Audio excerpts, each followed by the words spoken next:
Technological innovation has become a significant driver in the transformation of many industrialized countries.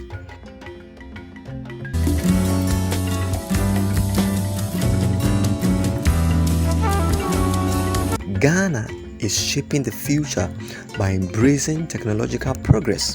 Most Ghanaians are constantly learning new things and enrolling in programs to develop their skills.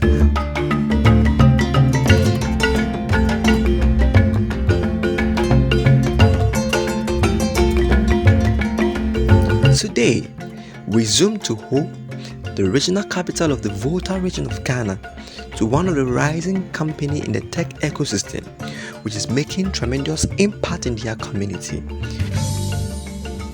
At Node 8, it is believed that talent is evenly distributed, but opportunities are not.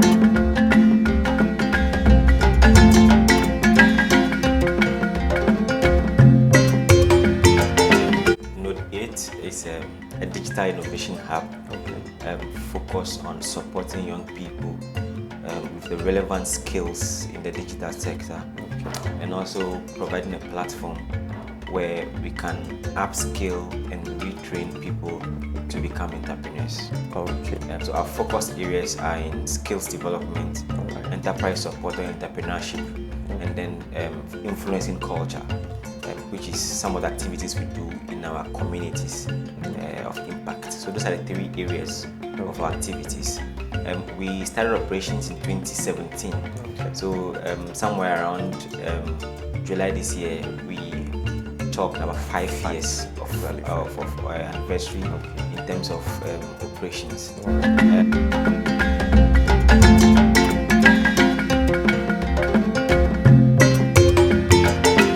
Because in 2017, by then, there was virtually no ecosystem. So we were focused on building an ecosystem and also trying to let people understand what we're doing.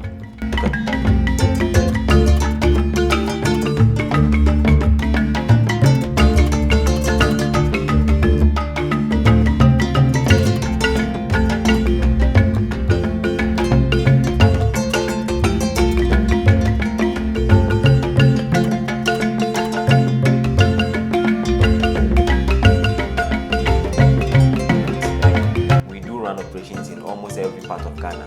We are located in what's a physical presence, but our influence is beyond. So what we've been doing is to identify the relevant skill set that is needed in the industry.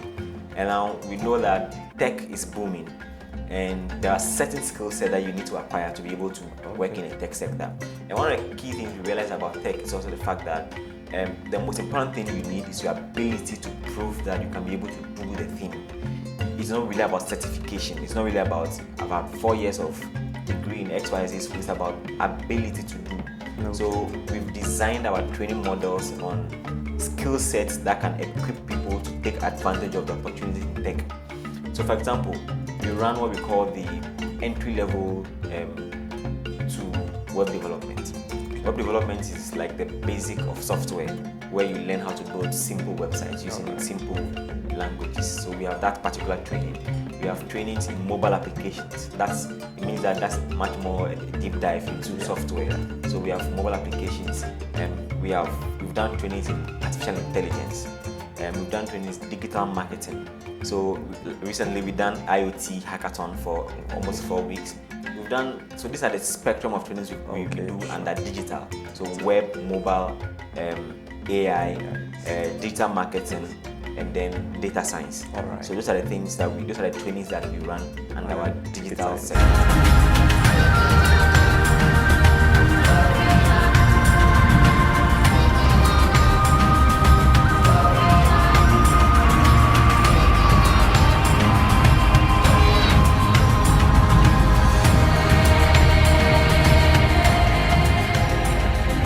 For our full stack training, we do minimum of 10 weeks. Full stack training, it means that you are a complete developer. It means that you have an idea with both front end and back end development, and then your language spectrum is much more broad than just a normal front end or a normal entry web developer. Okay. So full stack we do 10 weeks, which is interface with projects. So you are learning, and then we deploy you with our partner companies who will be giving you practical projects to work on. You submit to them for feedback. So by the time you are done, you have a training, and then you have a whole tech stack of projects you have worked on that you can show that, well, this is my training. I have X amount of training in this language, and I can do this. But these are the projects I've also worked on that I can show you that I've done as evidence of my ability to do. The Green Incubator project is geared at helping the unemployed to find employment in farm businesses or agribusiness. How do we do that? We help you with the land, tillage, growing, all the inputs you need to have your own farm within a 4-month period. So you get the hands-on training and also all the other auxiliary and augmenting trainings that come along with it, so that within 4 months you can start to own your own farm. So most of our trainings are actually for unemployed graduates, unemployed graduates. Most. It is not that we don't look at any other segment of people, but most of the trainings are unemployed graduates. But mostly, we run some of the programs with partners. Sure. So some of the programs come with predetermined conditions from how the partner wants the programs actually span. Because some of the programs are funded by these external partners. So the people we recruit do not have to pay for anything. There are certain programs that we go as much as going to provide you laptops for you to just train with. So, for example, we run this program under the Mastercard Foundation funded training for web development and digital marketing. And those trainings for the digital marketing is an 8 weeks training and then a month of internship. For the web development, it's a 6 weeks training and then a month of internship and then 10 weeks of incubation. Sure. So that's the requirement of that particular program design for those partners. Now, why the focus on unemployed graduates? Because we believe that they have invested some amount of money into education. However, their skill set is not making them competitive to get mainstream work. And we also believe that whether or not you are located in a city of where the job is located, tech is such a way that you can get the skills in Ho and still be working for the company wherever you can be America, it can be Australia, you can be in Ho and deliver excellently. So we look out for those spectrum of people because they are unemployed. They also are probably have some enlightenment, and then also they are currently in the house with no engagement whatsoever. So they have the time, they also have the hunger because they've been to school and they're hungry for opportunities, and then they have the commitment to go through. So unemployed graduate, that's the first category of people. And then we go to say generally young people. There might be young people who probably finish SHS who do not have the chance to go to uni or tertiary institutions. They are also unemployed, or they are graduating in certain sense. So we consider those. We have trainings for employed people. We run web development training for employees, which is paid for, and which is in the evening. So after work, they come around for trainings. Now it's because they're employed, so they have a source of income. So it's not free.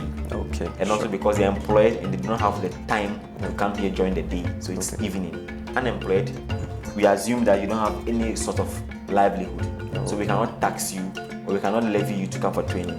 And also it's an agenda by all these partners to provide enabling environment where young people in Sub-Saharan Africa can get employment. So it's not that there's no chance. There's a chance for employed people who want to upskill, but their stream of training is quite different from the ones we have for the unemployed. And usually the ones we do for employed people are fully, you have to pay. They are paid for. We have a project called, I don't know, in my early on statement I mentioned that part of the things we do is what we call culture influencing.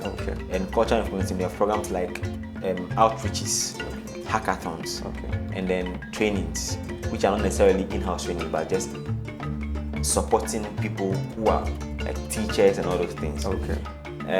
So we have this project called the Virtual Reality Outreach Program, or a day in VR, where we take a curriculum developed for science teachers into a virtual reality format, and then we go out to all the rural schools for outreaches to train the science teachers in how best to be able to offer or train or teach the practical base aspect of the science land or the science subject. So we've been to Mache, Tavio Fair, we've been to several communities, we've been to over 9 schools. And I can tell you that those programs that we ran over 2019, 2020, we were able to catch the attention of the AIMS Foundation, and they came on board to support for us to expand our reach. We've been to Hope Poly Model School, we've been to Presby JHS, we've engaged with the teachers, and I can tell you that we kept track of the activities and realized that once we've been to a school and we go, the interest level of the student in the science subject or STEM related courses increases, and that also affects their performance in BC for most of the subjects that we go to train the teachers for. So those are some of the impact we've created. For this year, for example, we were part of those who supported the Asogni Festival for an upskill training at the Dela Cathedral. That's awesome. So we were able to interact and engage with out-of-school children, apprentices who are engaged somewhere, how they can use digital to be able to marry what they are learning in the apprenticeship and how they can scale their businesses. So we've done several of outreaches. We've done tourism outreaches. We've worked with the assembly to organize the recently held municipal trade fair. We've worked with the regional coordinating council to organize the last year's water trade fair. We worked with AGI on several projects in the municipality. So our footprint in terms of impact, I would say that we've done quite an amount of work.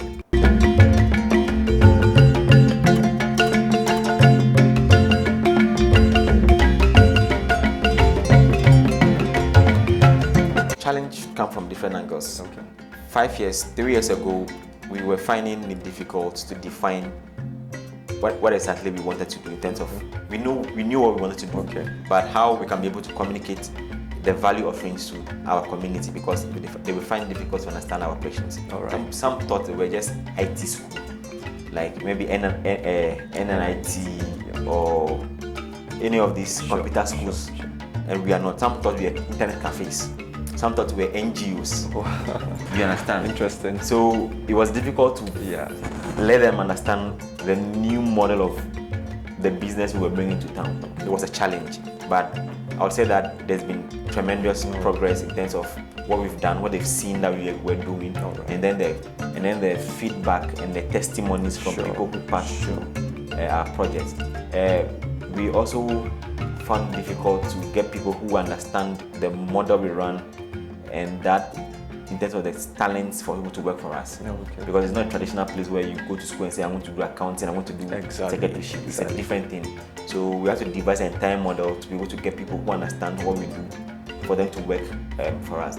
Also, it's been difficult for local adoption. So we partnered with a lot of institutions locally to just make sure that we are heard and we are seen, and also for them to understand what we do. Every platform is a platform for us to communicate our activities, but penetrating into the local DNA of the people has been difficult, and it's something we still keep trying to do, and we are still doing it. We want to create that digital revolution where we can be able to increase our skills impact, so more young people can have relevant digital skill sets and compete favorably wherever they find themselves. We also want to focus more on venture building, because we believe that entrepreneurship is a vehicle that can create sustained growth. So our focus is that we would be able to convert some of the people we train with the skill set to be able to build their own businesses. So our incubator and accelerator programs are going to be much more in depth next year. We are going to focus more on that, and also we want to run and increase our impact with most of the state and parastatal agencies. So assembly, with commissions, we want to be at the forefront of all conversations so that we can permeate and go deeper than what we are currently doing. Also increase our impact by employing people, labor, providing opportunities for young people to come and work with us, and increasing our impact even beyond the regions where we find ourselves.